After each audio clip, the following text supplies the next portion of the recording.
My name is Katie Crowhurst. I'm a para swimmer and I'm part of Team GB. I compete at international level and I've been swimming since I was a baby. When I first started swimming lessons, I found a love for the water instantly.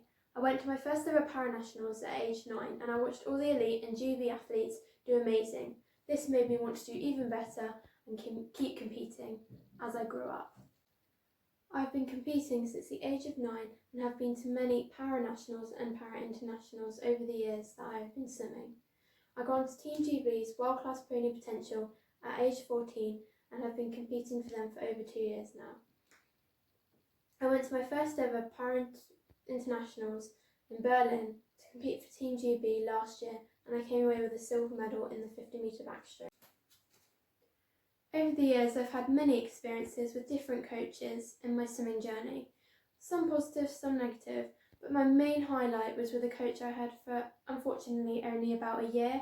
He was great. He always had a positive attitude around him, and whenever he came to training, he just had a positive atmosphere and made everything so much more enjoyable. He understood my needs so well, and if there wasn't anything I understood, he always asked and always wanted to help me in any way he could. My disability is vision impairment and he would always help me in certain ways if I needed. He would really focus on my technique and me as a swimmer and as a person. I had a great bond with him because he always understood me on another level, and this was great as a swimmer because you always need that coach that you have a great connection with, because if you have a great connection you have so much more communication with that coach, and communication is key as a swimmer and a coach as a pair, because then you can work together to improve even the coach and you as a swimmer. Over the years, I've had multiple coaches tell me multiple different things to help me with my swimming.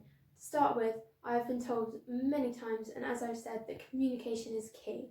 If you have a great communication with your coach, you are then able to put together each other's ideas and combine them to improve you as a swimmer or an athlete as you work hard together to improve your negatives.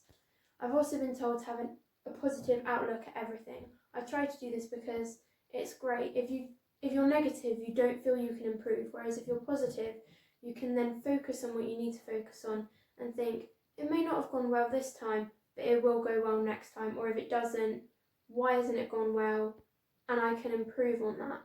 And to combine with that, I've also been told that noticing a weakness of yours is a strength, because then if you've noticed it, you can then focus on that in training or outside of training for you as a person or as an athlete.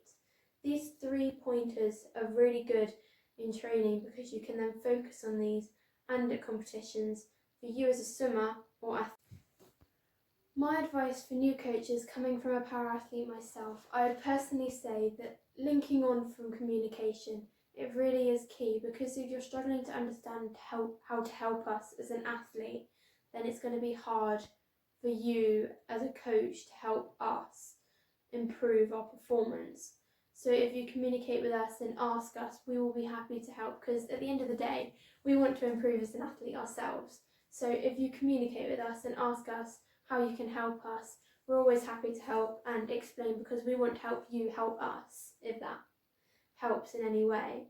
So I would also say that be prepared to think outside of the box, because you will have to adapt things to help a para-athlete understand more and be able to participate more, because, for example, with me, your tone of voice is very important, because I can't see any gestures you're doing towards me. So your communication with me is vital with your verbal communication, because then I can improve and understand better, because you're helping me understand where you're coming from as a coach.